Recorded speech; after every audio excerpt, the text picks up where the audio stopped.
We're live. We're live. Okay. And That General didn't work Campbell. out. That didn't work too well. Hey, I tell you what, if you send the PowerPoint to Nathaniel, he can put it up from here. Here we go. All right, I'll be doing that. Okay. All right. The intro takes a little while, so he's good. Three,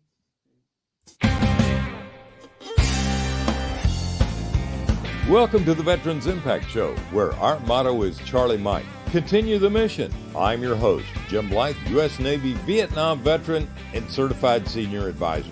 Join me as we feature veterans who continue the mission of leadership and commitment in our communities after serving our great nation. Why, you never know who you're going to meet or where we're going to go. So, welcome aboard. Hey, what a great day. This is Jim Blythe. I'm your host of the Veterans Impact Show. Joining me, my co-host, my new partner, my new buddy, and my new minister, man. Cedric White, you are an amazing guy. I've heard you speak and pray, and you are a minister. You are a U.S. Navy veteran. You are a marriage counselor par excellence and teacher. Yes, sir. I do things like that in my spare time. Yeah. Well, you bring to our program a change that we want to do of more of health, family, coming together, health of veterans, and really bringing us together. So I'm very thankful. Today, I also want to welcome Lieutenant General John Campbell. I got to tell you, he is a great guy. I've become friends with him thanks to the National Defense Series, briefing series. But General Campbell, you've got an amazing story to talk about with recruiting. So please tell us just a little bit about the talking points you sent me and what the problem is, and let's talk about some solutions. Okay. Well, Jim, thanks, and Cedric, nice to meet you. Jim, thanks Same for here.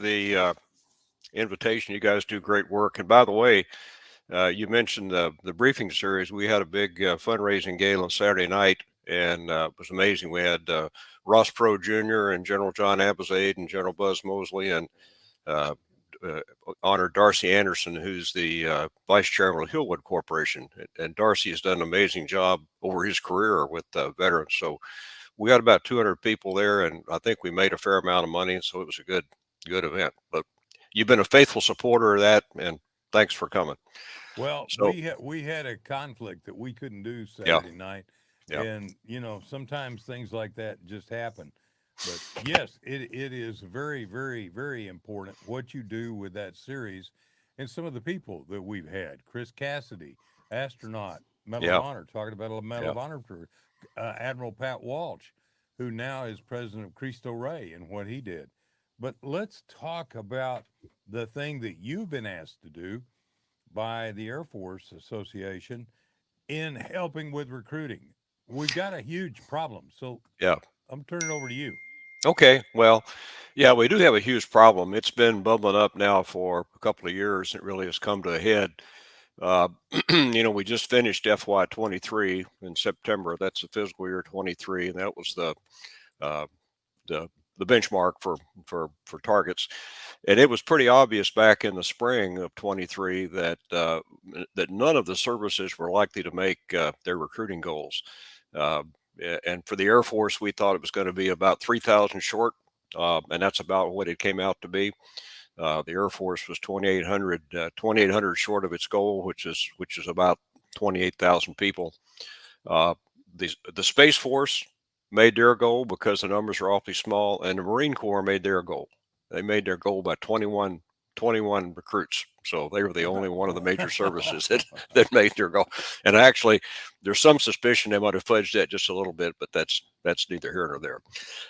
The Army was 10,000 short, and the Navy was about 8,000 short. So it's a systemic problem across all the services. So back in May of last year, the chairman of the Air and Space Force Association, a good friend of mine, Bernie Scotch, known him for years, called me up and he said, "Hey, Soup," he said, "I think we can do some things within AFA to help to help our Air Force recruiters." And of course, we have an Air Force recruiting service that's their job is to recruit. So he said, would you lead a task force and let's just see if there's some things we can help with. So we did. I recruited a good task force, about 15 people across the association and outside the association too, because we want to get a variety of viewpoints on this.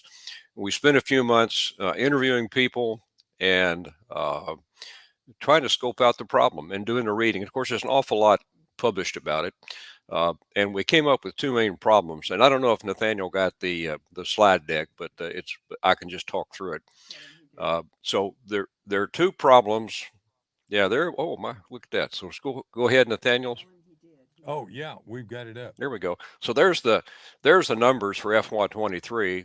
And again, you can see what they are, and a little bit different for all the services. But the Army's got the biggest problem. Okay, next slide. So here's the two problems we came up with. And we talked to everybody from the E4 recruiters all the way up to Assistant Secretary of the Air Force about this problem. The first problem is eligibility. And the reality is today that only about 23% of the kids of service age are even qualified to serve. And there's a whole host of reasons. Medical obesity is a big problem. A lot of them have other medical issues. A lot of them can't pass the ASVAT, the academic test to get in.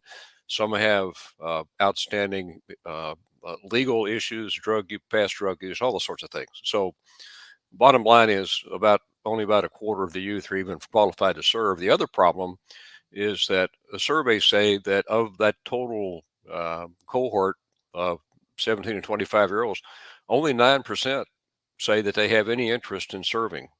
91% either don't have any knowledge of the military, or the knowledge is negative based on what they know. So we said, so what can we at AFA do? And I think this applies to all the service organizations. What can we do to help this problem? There's probably not a lot we can do at the local level, at the member and chapter level, about the eligibility issue, because a lot of those are legal and policy things, and they're being worked at pretty high level. And we have some recommendations, by the way, on those. But I do think we can help at the propensity level, because that's an issue of just getting the word out and talking to people. And some of the things we talked about before the show started are those things we can do, and I can talk about those. So how can we introduce youth and their influencers? And by the way, when I say they're influencers, I'm talking about the moms and dads and coaches and teachers and pastors and people that influence the kids. How can we talk to them and increase the positive perception of the military? Let's see, next slide. Yeah, so here's the heart of the problem, and I stole this from the Air and Space Forces magazine. A guy named Tobias Nagley is the editor. He's a 10-pound brain, and he kind of cut right to it. He said the heart of the problem is Americans today don't know the military. They never met anyone who served. You know, I'm a baby boomer, and I know what my dad did because he was a B-17 pilot in the war, and I grew up with that. But today, kids don't have that influence. And for much of America, military service is something done by people that they'll never know and never meet. Now, you know, the all-volunteer force has been it's produced the best military in the world, no doubt about it. But an unintended side effect of that is that you have an increasingly small cadre of people who have served, and they're self-selected. So it's sort of an inward spiral, and that has decreased the presence of military in our society. You go to the next slide. I'm not even sure what I got going on here. So here are some of the eligibility issues, and we talked about that. One of the big ones, believe it or not, is this online medical thing called Genesis, which is it's a DoD-wide system to access medical records. You know, back in the day when a kid went to his processing physical, the doctor only knew what the kid told him. So if the kid had childhood asthma or something like that, if he didn't tell the doc didn't know about it. Today, the doctors can sweep up all that information because it's online, and you've got to consent to them accessing that. So it's more difficult to, I won't say hide, but to, conceal the things that might be disqualifying. Now, a lot of those things, uh, everyone will agree, have no effect on service. They were either transient things in childhood, or they're easy corrected, or they just don't have an effect. So that's being worked, but that's a surprising thing I found out about that issue. Wow. Next slide. This is a little bit kind of an eye test, but here are some of the factors we talked about: propensity to serve, and what are the factors that cause that. Like I said, many young people just don't have any exposure to the military. Since 9/11, it's really gotten difficult to get on the bases. So it used to be easy, for instance, to go over to Carswell and get on the base and drive around, and look at it, and talk to people. You can't do that anymore. Uh, there are school access, we think, is a problem. Private sector competition. We have a very low unemployment rate, and you know, the fast food restaurants out there are competing for the same people that the military is competing for. The pay is better and the service is easier, so that's a tough competition. Uh, at societal level, there's sort of declining confidence in all government institutions, including the military. The military has always traditionally had the highest confidence level from the American people, and it still does, but it's less than it used to be. And kids today, surveys say that they're worried about things like being injured, coming back with PTSD, suicide, sexual assault. And why is that? That's because that's what's in the news. The news doesn't report the good stuff; they report the bad stuff, and that's the image that too many kids have, and their parents have of the military. Next slide. Obviously, we got very troubled world situation. A lot of people, a lot of kids, and their parents uh, fear getting involved in a shooting war in Russia or China or the Middle East. Uh, there is concern about disillusionment, I think, with the military after some of the things that have happened, including the Afghan withdrawal. And I'll jump down to the very last one, and that is the perception of the military as a political target. And I think that's going to be, I'm really concerned about that over the next year, because I predict that both sides of the political body are going to use the military as to you know, illustrate their issues. Either that we're too woke on one side, or we're filled with white extremists on the other side. And again, none of that's true, I don't think. It's just that that's the perception that kids are going to take away from that. Uh, I think that's enough PowerPoint. Why don't we pull that down and let's just talk? Well, one of the things, excuse me, John, going back when Vietnam, I think my personal opinion is Vietnam started to change in this nation in its attitude towards the military, because the press exaggerated or did false. And there's a book called Stolen Valor that is just amazing in what it goes into about some of the things. So we started having negative press back in the 1960s and early Yeah, 1970s. yeah, And then Vietnam ended up being a god awful disaster. Kind of like I extreme. mean, you Yeah, we've talked had about the withdrawal from Afghanistan. How about the withdrawal from Saigon? yeah, And so yeah, now we were faced with Agent Orange. So all of these things, not only did 58,000 Americans die in Vietnam, there's some of the other things. This was a political war, not a war that we were trying to win. Lyndon Johnson was controlling the air war in North Vietnam, and also telling the North Vietnamese, "Hey, get your civilians out of the way. Here we come, ready or not." And basically, you have a politicized, that point you made was huge in Vietnam. And I think that has carried my generation and forward generations. So that's, again, you're right, spot on. The perception is totally different from what it is. And then the other thing, when Admiral Beale was vice commander of recruiting, we talked a lot about some of the organizations like Wounded Warrior Hmm. and all the ads that they were doing about these veterans who were extremely shot up, Right. wounded. Um, that scares the daylights. I mean, who wants to go get in a train wreck like that? yeah, So yeah. your points are well taken about here's the perception. I'll even say from when it was going in, right? I'll tell you, John, I did go to enlist in the Air Force. I went Oh, to good for enlist in you. the Air Force, and when I got to the Air Force recruiting office, they were at lunch. So I went next door to the Navy, and that's how I that's how I wound up in the Navy.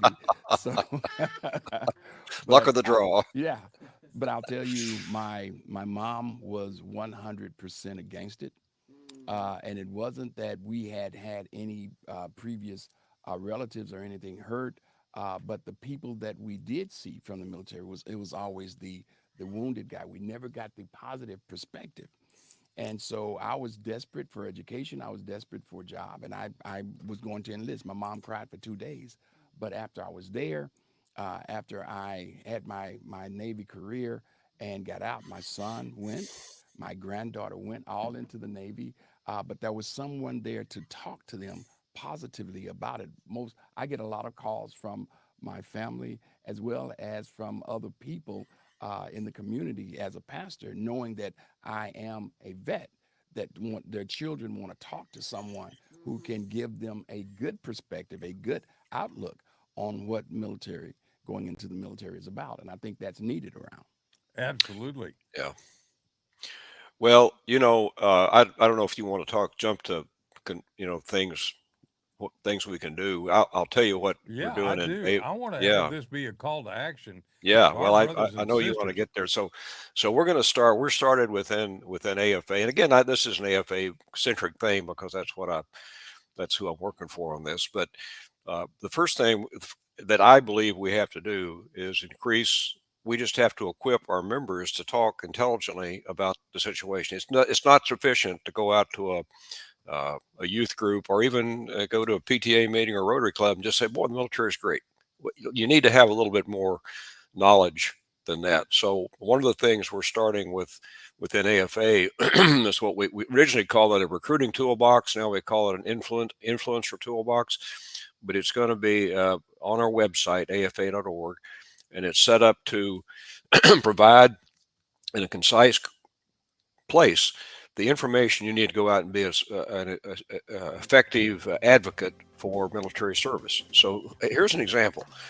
We're starting a veterans group in our HOA. We got a 10,000 home HOA. It's Stonebridge Ranch. So we got a pretty good group of veterans. We had a kickoff meeting, had about 40 people there, and one young kid stood up and said, "Well, you know that there's no more retirement system. Even if no matter how long you stay in the military now, there's no retirement." Well, we all knew that was wrong, but we didn't know what the real answer was to combat it. So the answer is there is a blended retirement system that changed in 2018. And so we made an effort to get out a concise explanation of the blended retirement system.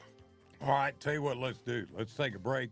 Okay. We'll be back right after these words from all of our partners, one of which is Fairway Independent Mortgage. That's the company I work for. My NMLS number is 311548. We'll be right back.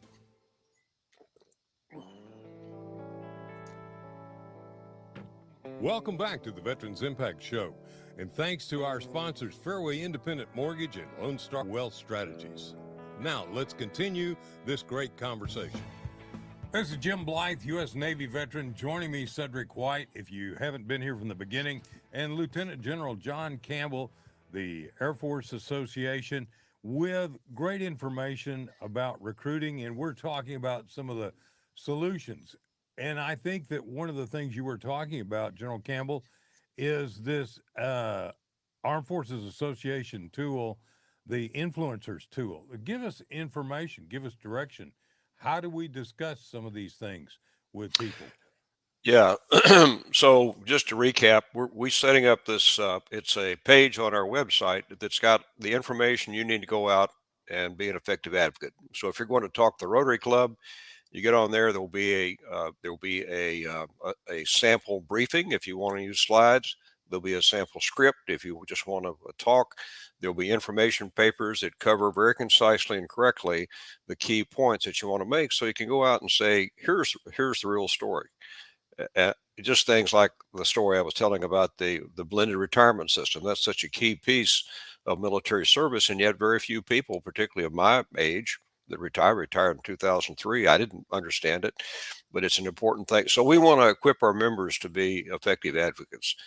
So that's one thing we're doing. We have, and within the Air Force, a letter of agreement with the Air Force Recruiting Service to help out their recruiters. And we're not recruiters. We're influencers who inspire. That's the way we talk about it. Uh, we got some specific things that again are applicable, I think, across the all the services. We want to increase our engagement on the bases, and we've got a team that's looking at how do you get past the gate guard in a good way. How do you get on base, and who do you talk to on bases? What are the touch points on bases so that you can get in and talk to uh, uh, the active duty folks? How do you effectively engage in community forums? Where are the important places to go, and what are the messages you want to take? A very important one is, how do you increase your presence in schools and within the junior ROTC? Now, that's a little bit of a touchy issue because junior ROTC is not a recruiting organization. It's a uh, educational forum, but still, you'd be surprised. I'm surprised how few of our junior ROTC kids really want to serve. They're just in there because they think it's an easy grade. Uh, we want to. This is very important for us. We want to increase our relationship with the recruiters. Now, the Air Force Recruiting Service would tell you that they are undermanned and overworked, and they probably are. And I think there are things that the members can do to help them be more effective in what they do. And finally, within our local chapter, we're trying to increase our engagement with a program called Our Community Salutes. Rich Kness is the local guy who runs that, and Jim, he'd be a good guy to have on your program Hey, if you John, haven't had him. Yeah. I've been on the board of that, and Okay. I've had him on about twice a year and Yeah. talking about that. And that is Yeah. one of the most fantastic programs I I've agree. ever seen, because it honors, Cedric, you may not be familiar, Right. but it honors high school graduates who are going into the military, and we do it twice a year in Yep. Fort Worth and in Dallas. In Dallas. And that is growing nationwide, which I think is good because it honors those kids.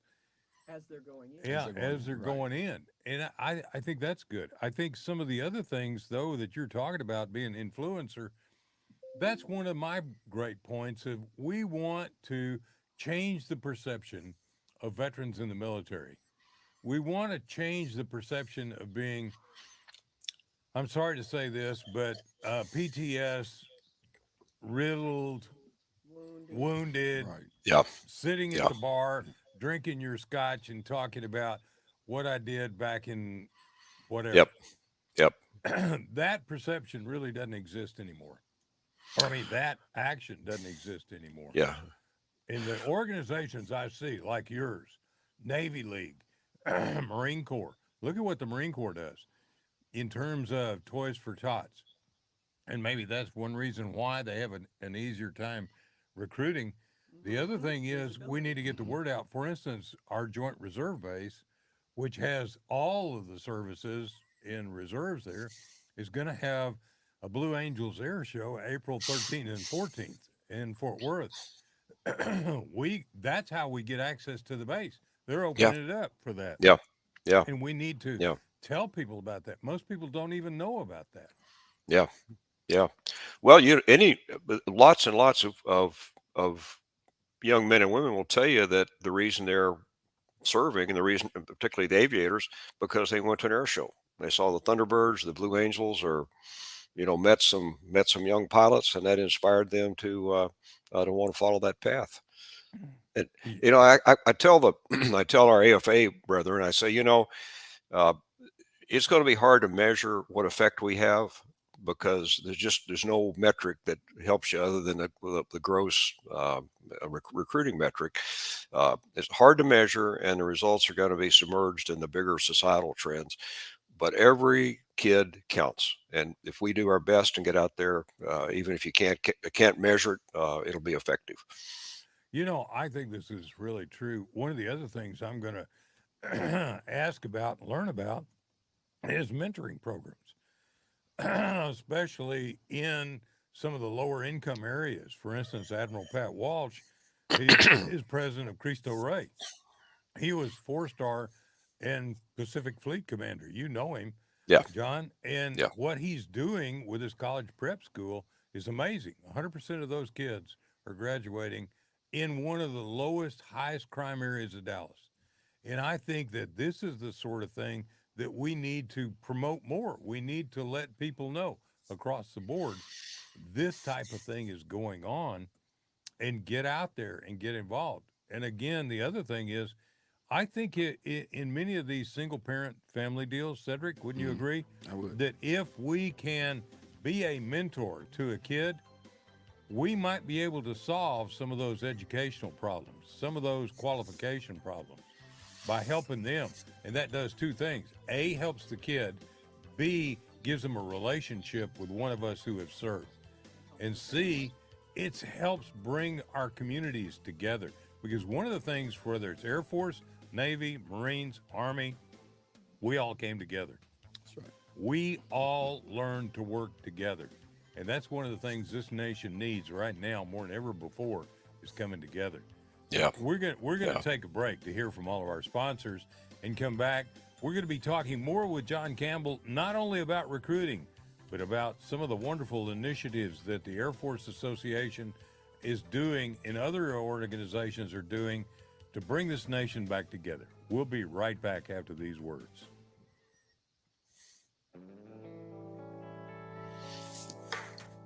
Welcome back to the Veterans Impact Show. And thanks to our sponsors, Fairway Independent Mortgage and Lone Star Wealth Strategies. Now, let's continue this great conversation. I'm having a great day today, and Cedric, man, you add a lot to it. And General John Campbell, thank you. I need to make a quick thing because Fairway Independent Mortgage sponsors this program, and my MLS number is 311548, and there's the corporate is 2289. We're an equal opportunity lender, and I got to tell you, we are a faith-based company. We are the sponsor of the American Warrior Initiative. We have given away over $1 million in service dogs to veterans. We're a company that stays together, prays together, and makes things happen. So thank you, Fairway, for being part of this organization, part of this program. Now, back to what we're talking about, John, and I'm sorry. I guess the weather changes have really affected me today. Boy, let me tell you, I doped up, sprayed my nose, took all kinds of stuff, and yuck. Well, again, media coverage that emphasizes the negative. Some of the things we need to be doing is educating the media on these things, because there needs to be more good news stories. Wouldn't you agree, Cedric? I would agree. There needs to be, the information needs to get out. We as a society, we have the propensity to focus on the negative far more than the positive. Yeah. Unfortunately, negative makes news. Negative gets the highlights when there's more positive going on than there ever is negative from a military, from a veteran perspective. But it's the negative things that get there. So the things that we can pull out, that we can educate the public on positively for the military would be much better. Now, John, one of the things you mentioned is low unemployment and competition for employees, especially you mentioned the food service industry. But isn't one of the great things about a military the jobs, the technical jobs, the hands-on jobs that are available, that are right now, that you start doing, and when you come out of the military, you have learned leadership, you've learned a technical job. And let me tell you, I talk to many companies, and the first thing they say is, how can you help us to hire more veterans? Because we are really pursued as employees by a lot of companies because they know how we work. We do better job. And these are some of the things kids need to know about. Yeah, that's part of the story. That's one of the very, very important things that we need to equip people, our members. Again, when they go make that Rotary Club presentation, they should be able to explain that and explain what a wonderful career path the military. Even if you stay 4 years and get out, you've learned self-discipline. You've learned to show up on time. You've learned a skill, and you demonstrate to people that you're a serious person. I think that's hugely important. And if you want to get stuck in flipping hamburgers the rest of your life, then go in the food service business. Yeah. Unless you're going to be, And I know restaurants who come and go kind of like pancakes. But Well, some of the go there's ahead. an interesting demographic, recruiting demographic, and that is, I think they've got a name for it. Maybe the rebounders or the failure to launch, but it's the kids who get out and they say, "Hey, man, I can make as much money working at Burger King as I can in the military. I don't have to deploy." Well, they do that for a couple of years or a year, and suddenly realize there's no future. They're not learning Yeah. a skill that's going to be transferable down the road. And then after 2 years, they say, this military thing the guy talked to me about when I graduated high school, that sounds pretty good. So they've seen what the real world is, and although the money is easier, they realize there's no future and come back to something where they can really get started, have a useful skill and a useful set of social uh, habit patterns. John, I got to tell you a story. You just reminded me. I helped a lady in Oklahoma with the reverse mortgage to help her financially because she was just right on the border of destitute and desperate. And she said, all I've got is Social Security. I worked my way up. I was a manager. I worked for several different companies. I managed these fast food places. And she said, I got nothing. And, she'd had a home, but we helped her pay off the mortgage. And she was talking about, my background and how I had military. I went to college. The VA paid for my college. The military paid for me going to college. The things I learned, how I used that in real estate business, and how I did everything. And she's like, I wish I'd have done that. There's a story of a lady that is exactly what you're talking about. Yeah, yeah, And yeah. they're out of the food service industry. Other than Social Security, there's no retirement, and that's going to be a minimal Social Security, which is about $1,450 a month national average. That dog don't hunt. Right. Well, my story is much like that. When I graduated high school, my teachers had tried to get me to look into college, and I was too cool for college, right? And I had a buddy. He worked for a well-known hauling company.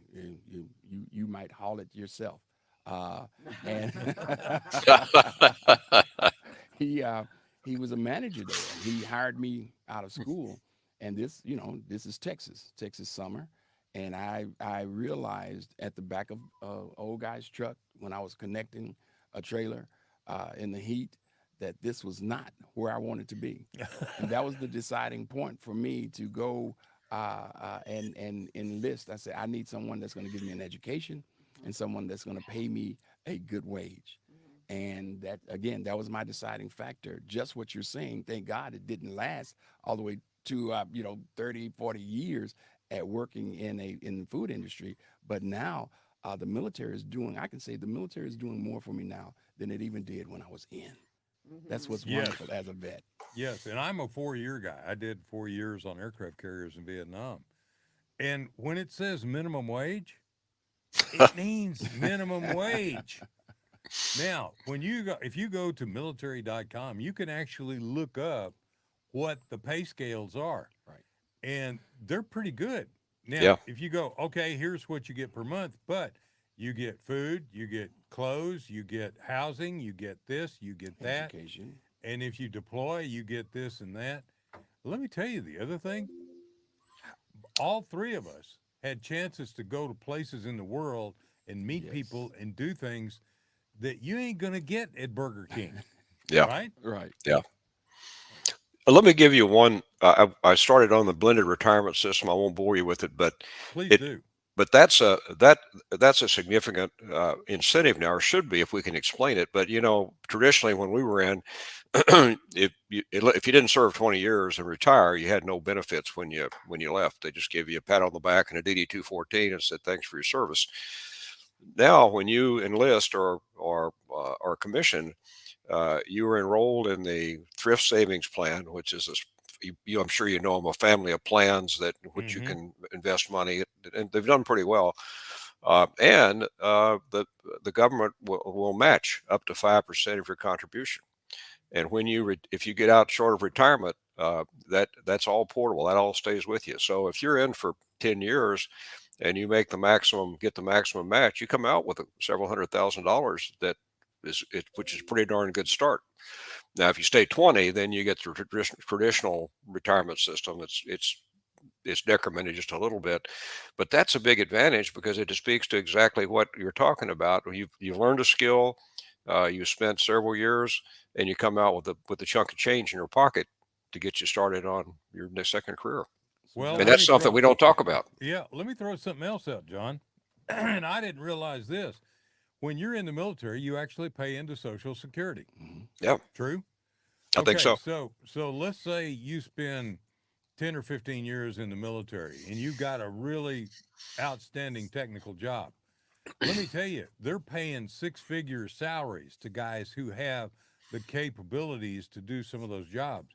I know there are 450 manufacturers in the Dallas-Fort Worth area that serves the Department of Defense, and many of those jobs are not minimum wage.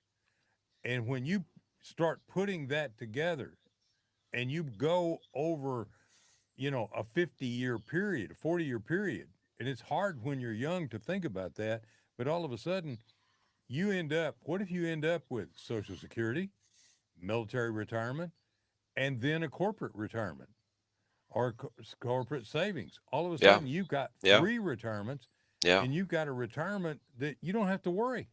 yeah, Plus, you got medical. yeah, Now, one of the things you made a statement about, if you don't do 20, you don't get anything. That's not true. It paid for my college education. yep, It yep, paid for my commercial flight training, my instrument training. It did a lot there that I got that I couldn't have afforded. Well, I could have afforded to go to college, but it really It helped. would have made up all the Yeah, Right. it really, really helped. yeah. Yeah, no, you're exactly right. I didn't mean to, No, pass over the GI Bill and all those things, but you're exactly right. Yeah, but see, we got to be able to explain that. You got to be able to explain that to the kids you're talking, and not just to the kids. At at my age, I occasionally get the chance to speak to kids, and I enjoy it. But more often, it's like I said, it's the influencers, as parents and teachers and the Rotary Club crowd and those folks. So. absolutely. And But I, you got to I have you think got to have a crisp, concise, correct message. absolutely. And in terms of, you know, medical, the VA is the largest medical system in the Hmm. world. It's not perfect. Right. But it's a lot better than it was 10 years Oh yeah, ago. It's a lot yeah, better than it was 5 years ago. And your yep, TRICARE, you probably have TRICARE being I do. retired. Yeah, That is an outstanding health insurance program. Let me tell you something. I think what we've got to also do is educate these kids to look forward and have a plan. And when they're talking to us, and I'm in my 70s, Cedric, you're only in your 40s. I know. And General Campbell, I'm never going to Yeah. guess, Now, but be careful now, Jim. I think that one of the things is they need to have an understanding of what the future holds for them and how the military enhances that future. Yeah, yeah. When you're 18 or 21, it's hard to look down the road at when you're going to be 60 or 70, but that's where we can help. Right. Yeah, because we are. Well, assisting with a plan. Quite often, there's a picture painted or there isn't a picture painted, and social media has sort of made it. I'm going to have the get rich quick scheme, and I don't have to do anything. I can just go out and Play video games. play video games. online. Yes. Hmm. And can I say that from a mental health perspective, that's one of the biggest problems we have today, is spouses coming in complaining about their mate spending so long playing video games at night that they can't get up to go to work in the morning. So lack of discipline. One of the things that the military gives us, those aren't options, right? When we have a job, when you have to be up at 4 in the morning, but you're learning a skill, you're learning discipline, and you're learning responsibility. And I think Yeah, a yeah, lot of our kids today could learn that. Well, without a doubt. And I laugh. A lot of friends of mine, and even my wife sometimes, my beautiful wife Diane, says, you're a time Nazi. I'd want to get to the meeting 10 Yes, minutes early, yes. 15 minutes early. If you're on time, you're late. Yes. And that's a discipline because, getting around in traffic anywhere in the United States can be a nightmare today.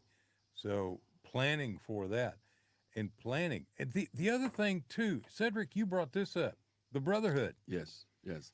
You will never have relationships, even college fraternity. I don't see any of my college fraternity brothers that from when I was in college. But boy, let me tell you, about every 2 years, we have a reunion of my A4 squadron, the Saints. And man, I wouldn't miss that for the world. And those guys, I didn't spend near as much time as you did in college.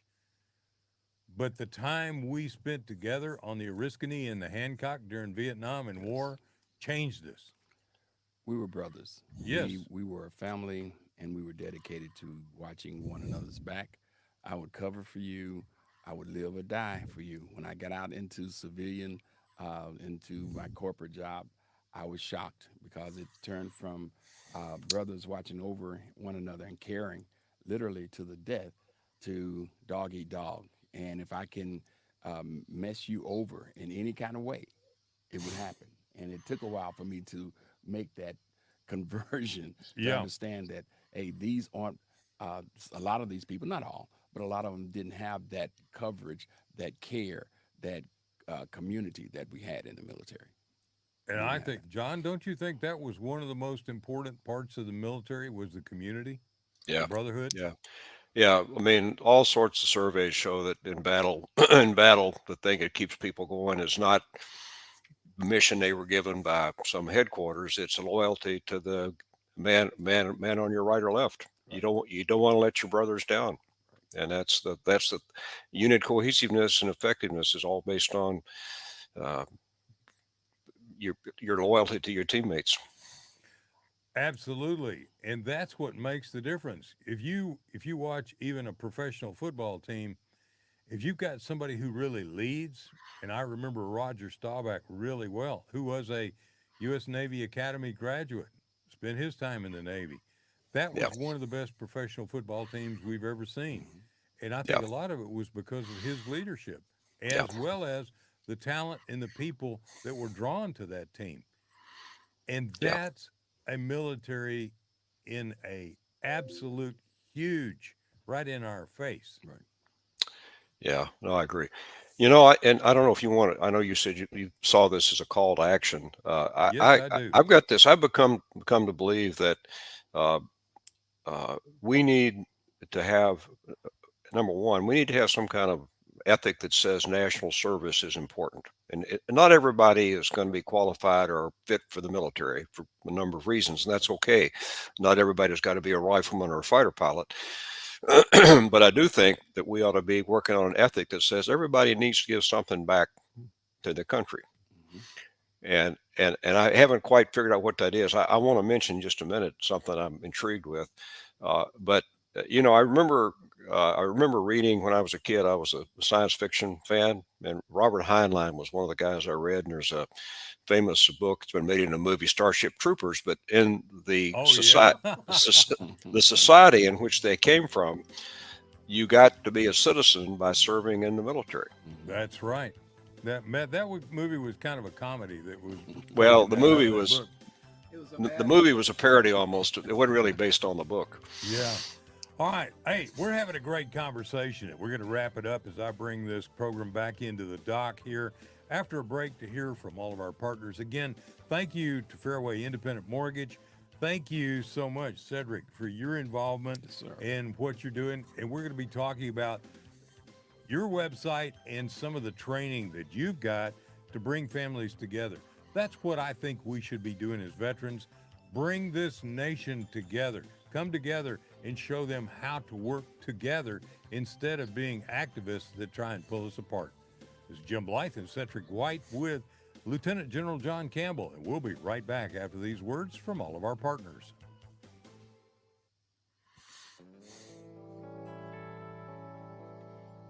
Welcome back to the Veterans Impact Show, and thanks to our sponsors, Fairway Independent Mortgage and Lone Star Wealth Strategies. Now, let's continue this great conversation.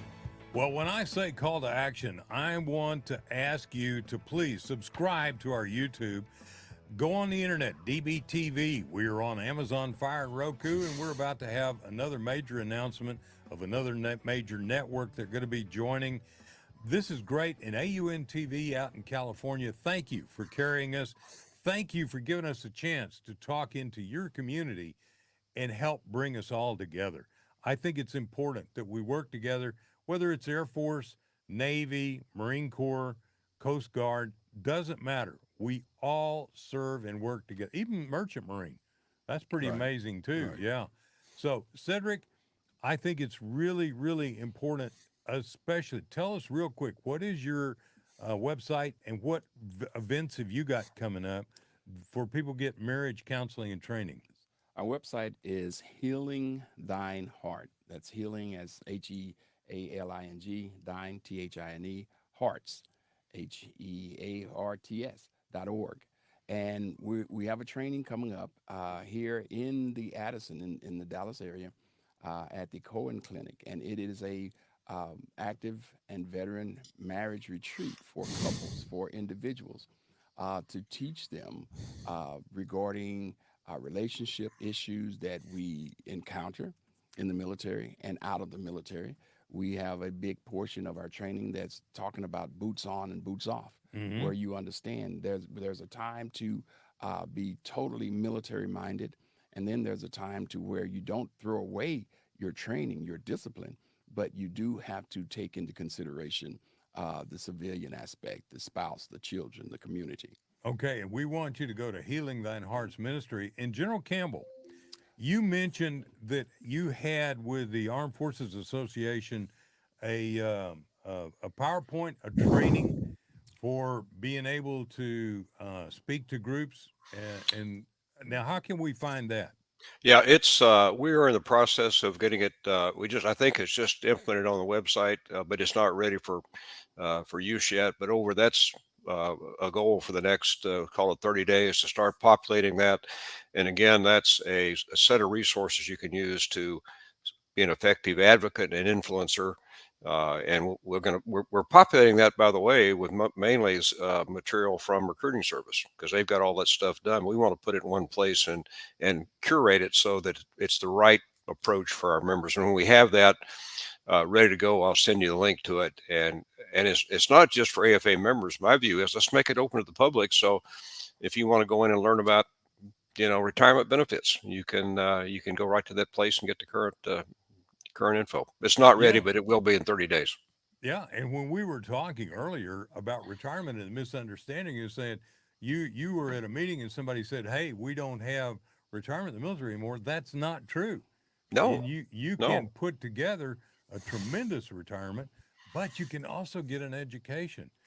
Do you know in order to make flag rank, which is general or admiral, you're going to end up with at least one master's degree, and I don't know how many I have met that have PhDs.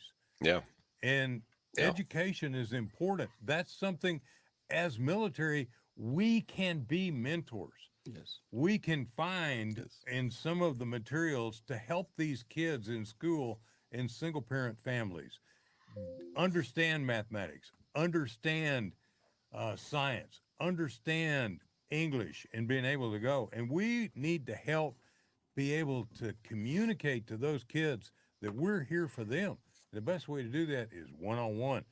If I had the time, if I was retired, and I'm not, I work, I think, 3 full-time jobs now, joking, but I would love to be a mentor. I would love to sit down with kids and teach them reading. And I have gone to elementary schools and I have talked to classes, and that's important. We need to do that, not just Rotary, not just Exchange Club, not just Kiwanis. We need to be talking to the kids. And I think one of the big things is in church. Mm-hmm. It would be wonderful. yeah. And I was going to ask General Campbell if there are things, packages out there that have been put together for communities of faith in order to come in and have those conversations. I speak in a lot of different churches, and I would love to be able to carry that as part of the message to them. Yeah, we haven't have any, excuse me, anything specifically for communities of faith, but I think the things we are going to have will be applicable across the spectrum. And Okay. again, Cedric, I'll get you guys the link once that's got some usable content in it, and that'd be perfect if you could do that. Wonderful. General Campbell and Cedric and my veteran brothers and sisters, please share this and get out there. But this is also, in my opinion, a call to action, not just about recruiting, but about bringing this nation back together. And one of the things that has been so divisive has been the attitude towards the military. And it started with Vietnam. And I'm Vietnam. General Campbell, you're Vietnam, aren't you? Vietnam era. I Vi- didn't get in country, but Well, I was on aircraft carriers, and yeah, we were there. And so I'm saying, though, we've got to be able to bring this country back together. And the way we do it is by building relationships and communicating. So let's start looking for some of these sources. And I call to every veteran to get out there and help a child. Be a mentor, be a grandfather, be a father to the fatherless, be a military icon that stands up for what's right. Yes. And add to the positivity. Add to don't not always the horror stories. There are wonderful things that we need to share in this messaging, and that needs to get out there as well. All right, guys, I like to close with a prayer. And I want to say thank you, dear God. Thank you so much for the many, many blessings you have bestowed upon us and upon this nation. And thank you, God, for the hedge of protection around our active duty military and first responders, those that run into the fire instead of away from the fire. And thank you, God, for our veterans who are working to bring this nation back together, to be a father to the fatherless, to be a grandfather to the grandfatherless. Thank you, God, for bringing us back together to be one nation under God, indivisible, with liberty and justice for all. We want to bless you. Have a wonderful time. And listen, there's a lot that the military has to offer. Let's get that message out there. Let's get that message out there. Amen. Thank you, Amen. General Campbell. Thank you for being on board. And thank you also for what you do with the National Defense Series. I Thank you. really like being a part of it. Thank you. you. And good day. Share us. All right. Out there. See ya.